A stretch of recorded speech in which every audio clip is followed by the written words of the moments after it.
Clarinets, and who's with them? Horns, right?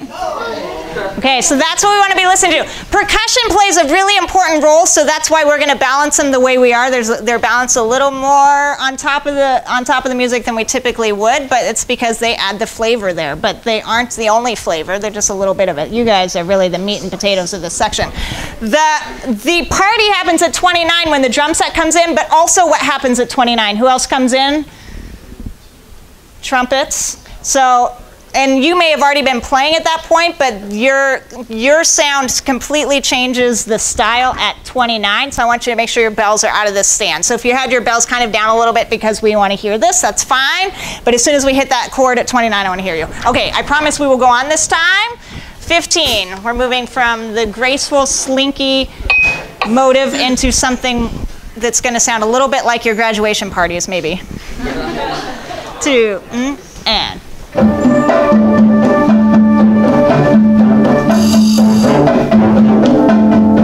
Now listen here.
We don't really have to think about it too much, especially when it's fun music to play. It's really easy to play it loud all the time. And there's a lot of interesting changes that happen once we get to the fast samba that are being buried. So 29, what's the most important thing at 29?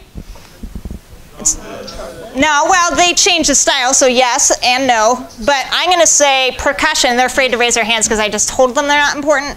But you are actually important here at 29. But you're only super important for 8 bars. And then what happens? Then we pass it down to the lows. So percussion, after 8 bars, get out of the way. You'll get a chance to come back up. But you are bearing the bump, bump, bump, bump, bump, bump, bump part. And then lows, you got to get out of the way because we've got the growling trumpets coming in next.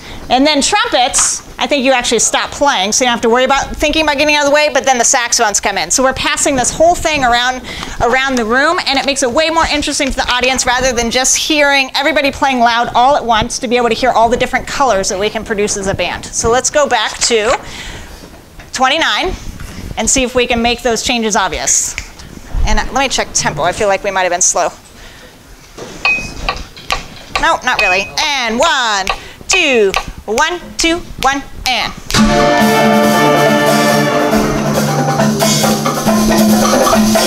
Now.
Okay. So here now everything changes completely because we have got the flute solo going on, but it gets really exciting right before that. Can you lead into 105, into that fall in 105, crescendo, crescendo, crescendo, fall, and it's going to be like just a zap of energy right on the downbeat of that. And then those little trills too need to be more defined. So you need to be able to feel that in your abs. If you don't, then you're not giving me enough airspeed.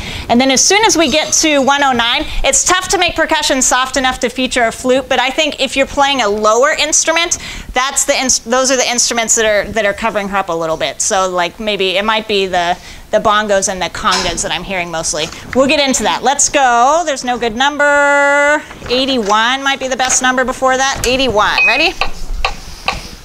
And 1, 2, 1, 2, 1, and.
I stopped you at a bad time. Sorry. Horns, can you give me bells up there? Because that's like, yeah, please, yeah, because that's, if it's done right, it sounds really great and it'll sound even better bells up. If you miss partials, it's going to sound a little bit like an elephant, but that's okay. It is jungle fantasy, so it works either way. Okay, we'll work with that. 133, ready? 133. And 1, 2, 1 and 2 and 1 and